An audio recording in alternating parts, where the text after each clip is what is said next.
আপনি মাজারে বিশ্বাস নাই করতে পারেন, কিন্তু দয়া করে সেই মানুষটির বিশ্বাসকে কেড়ে নেবেন না যে তার পীরের কাছে গিয়ে আশ্রয় খুঁজে পায়, সান্ত্বনা পায়। তার কাছ থেকে তার মাজার, তার পীর, তার বিশ্বাসের ধরনটা কেড়ে নেওয়ার অধিকার আপনাকে কে দিয়েছে? ধর্ম জিনিসটা কি? এটা কি কিছু নিয়মকানুন আর আচার অনুষ্ঠানের সমষ্টি, নাকি তার চেয়েও গভীর কিছু?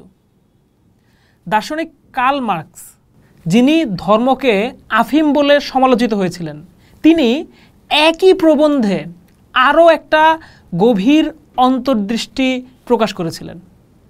কার্ল মার্কস বলছেন, ধর্ম হলো নিপীড়িত প্রাণীর দীর্ঘশ্বাস, হৃদয়হীন পৃথিবীর হৃদয় এবং আত্মাহীন পরিস্থিতির আত্মা।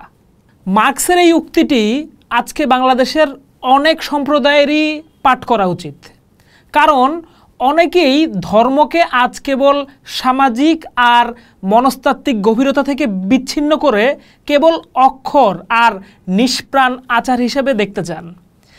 এই উপরিতলের পাঠ থেকেই জন্মায় এক ধরনের অসহিষ্ণু সমাজ, যা আজকে বাংলার হাজার বছরের ঐতিহাসিক মাজার সংস্কৃতিকে ধ্বংস করার হুমকি দিচ্ছে। কিন্তু আসলেই কি মাজার আর সাধারণ কবর একই জিনিস, নাকি এর গভীরে এমন একটা রুহানি সত্য লুকিয়ে আছে যা কেবল প্রেম আর মারিফতের চোখ দিয়েই দেখা সম্ভব? আমরা একটা নির্মম পৃথিবীতে বাস করি। প্রতিদিন আমাদের প্রতিযোগিতা, অবহেলা আর অপমানের বোঝা বইতে হয়। অফিসে গেলে বসের ঝাড়ি, সংসারে টানাপেড়ন, সব মিলিয়ে আত্মা যখন ক্লান্ত, তখন একটু আশ্রয়ের জন্য সবার মনে কাঁদে। ঠিক যেমন শিশু দিন শেষে মায়ের আঁচলে মুখ লুকায়, বাংলার সাধারণ মানুষও তার জমাট বাঁধা কান্না আর না বলা কষ্টগুলো উগরে দেওয়ার জন্য আশ্রয়ের খোঁজ করে।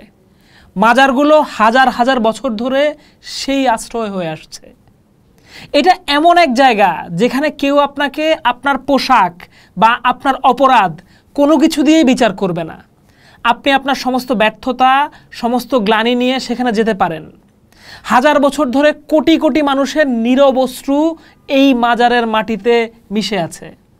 এখানে এসে তারা হালকা হয়েছে, সান্ত্বনা পেয়েছে, পেয়েছে নতুন করে পথ চলার নৈতিক প্রণোদনা। এই নৈতিক প্রণোদনা, এই দুইটা শব্দ ছোট হতে পারে, কিন্তু এর শক্তি মারাত্মক। যখন একজন বিশ্বাসী তার পীরের মাজারে গিয়ে মানত করে আর তার সেই মানত পূরণ হয়, তখন আধুনিক যুক্তির চশমা তাকে কুসংস্কার বলতে বাধ্য করতে পারে, কিন্তু এর পেছনের মনস্তাত্ত্বিক বাস্তবতা হলো এই বিশ্বাস তাকে অসম্ভবকে সম্ভব করার শক্তি জুগিয়েছে। কিন্তু এই আশ্রয় কেন্দ্রের শক্তি শুধু সামাজিক নয়, এর গভীরে লুকিয়ে আছে আরও অনেক শক্তি যা মাজারকে সাধারণ কবর থেকে আলাদা করে দেয়। আধুনিক মনোবিজ্ঞানে একটা জনপ্রিয় টার্ম হচ্ছে প্লাসিবো ইফেক্ট। প্লাসিবো ইফেক্ট হলো বিশ্বাসের এক আশ্চর্য শক্তি। যখন একজন মানুষ মনে প্রাণে বিশ্বাস করে যে একটি নির্দিষ্ট স্থান, বস্তু বা প্রক্রিয়া তাকে সুস্থ করে তুলবে বা তার কোনো সমস্যার সমাধান করবে, তখন তার মস্তিষ্ক ও শরীর সেভাবেই সাড়া দেয়। একজন অসুস্থ মানুষ যখন বিশ্বাস নিয়ে মাজার থেকে এক গ্লাস পানি পড়া পান করে, তখন সেই বিশ্বাসই তার শরীরের ভেতর নিরাময়ের প্রক্রিয়াকে বহুগুণে শক্তিশালী করে তোলে। এখানে পানিটা মুখ্য নয়, মুখ্য হলো বিশ্বাস। এই বিশ্বাস তার মানসিক চাপ কমায়, হরমোনের প্রবাহকে ইতিবাচকভাবে প্রভাবিত করে এবং তাকে এমন এক মানসিক শক্তি দেয় যা দিয়ে সে তার সংকটকে মোকাবেলা করতে পারে। এই বৈজ্ঞানিক ব্যাখ্যাকে আধ্যাত্মিক অভিজ্ঞতার বিরোধী ভাবাটা মস্ত বড় ভুল। প্লাসিবো ইফেক্ট কেবল প্রমাণ করে যে মানুষের বিশ্বাস কতটা শক্তিশালী হতে পারে। বিশ্বাসীর কাছে এই শক্তি আসে পীরের আধ্যাত্মিক করুণা থেকে, আর মনোবিজ্ঞানের কাছে তা আসে মানুষের অন্তর্নিহিত মানসিক ক্ষমতা থেকে। নাম ভিন্ন হতে পারে, কিন্তু ফলাফল একই: মানুষের সান্ত্বনা লাভ, নিরাময় এবং নতুন করে বাঁচার প্রেরণা। সুতরাং যারা মাজারকে কেবল কুসংস্কার বলে উড়িয়ে দিতে চায়, তারা আসলে মানুষের বিশ্বাসের এই অসীম নিরাময় ক্ষমতাটাকেই অস্বীকার করতে চায়। অক্ষরপন্থীরা প্রায়ই মাজারকে কেবল একটা কবর হিসেবে চিহ্নিত করে সেখানে জিয়ারত করাটাকে কবর পূজার সাথে তুলনা করে, কিন্তু এই তুলনাটি একটা মৌলিক ভুলের উপর দাঁড়িয়ে আছে।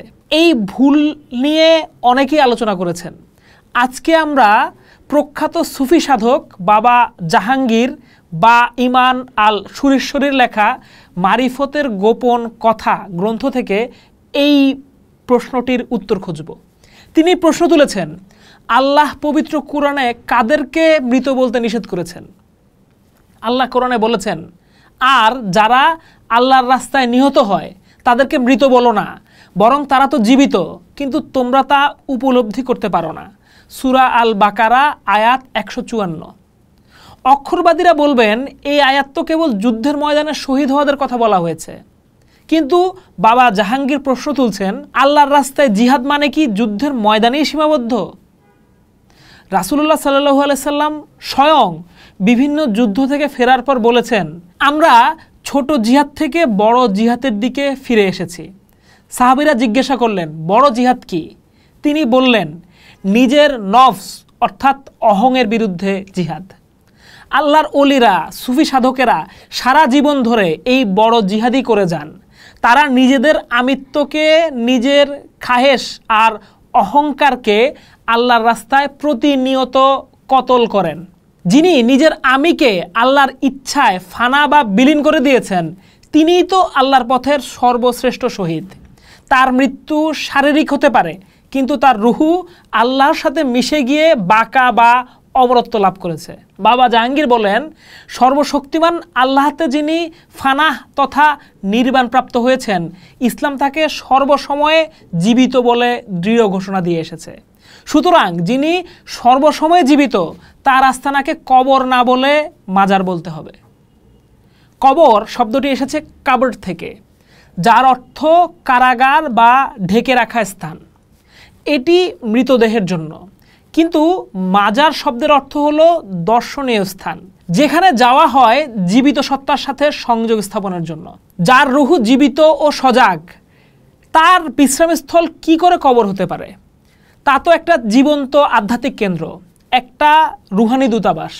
তাই মাজার জিয়ারত করা কোনোভাবেই কবর পূজা নয়। আমরা একজন জীবিত আল্লাহর নৈকট্যপ্রাপ্ত আত্মার কাছে যাই তার আধ্যাত্মিক করুণা লাভের আশায়, ঠিক যেমন আমরা একজন জীবিত বুজুর্গ মানুষের কাছে গিয়ে তার দোয়া চাই। যারা মাজারকে নিছক একটা কবর ভেবে ভাঙতে চায়, তারা বাংলাদেশের ইতিহাসের সাথে প্রতারণা করে। ইতিহাসবিদ রিচার্ড ইটনের মতো গবেষকেরা গবেষণা করে দেখিয়েছেন যে এই পীর আউলিয়ারাই জঙ্গল কেটে এই বদ্বীপে বসতি ও সভ্যতা গড়ে তুলেছিলেন। তাদের খানকাহ ও মাজারগুলো ছিল বাংলার সামাজিক, অর্থনৈতিক ও সাংস্কৃতিক জীবনের কেন্দ্রবিন্দু। এগুলোকে ধ্বংস করা মানে নিজের সামাজিক শেকড়কে নিজের হাতে কেটে ফেলা। বিরোধীরা মাজারে কাওয়ালি বা সঙ্গীতের আয়োজন নিয়ে প্রশ্ন তোলে। এর জবাবে বাবা জাহাঙ্গীর চিশতিয়া তরিকার উদাহরণ দিয়ে বলেন, হজরত নিজামুদ্দিন আউলিয়া থেকে হজরত মঈনুদ্দিন চিশতির দরবারে সঙ্গীত হলো আত্মার খোরাক, যা দিয়ে তারা খোদার প্রেম আর গভীরতায় লীন হন। তিনি এক অপূর্ব উপমা দিয়ে বলেন, মাজার আল্লাহর পাগলদের ঘর। এখানে বিচিত্র ধরনের ফুল থাকে এবং এক এক ফুলের রূপ এক এক রকম। মাজার হলো সেই আধ্যাত্মিক বাগান যেখানে ভিন্ন ভিন্ন পথের সাধকেরা এসে নিজেদের মতো করে খোদার প্রেমকে উদযাপন করেন। এই বৈচিত্র্যের মধ্যেই একত্বের সুন্দর লুকিয়ে আছে। মাজারের আসল রহস্য লুকিয়ে আছে মানুষ আর আল্লাহর সম্পর্কের গভীরতম স্তরে।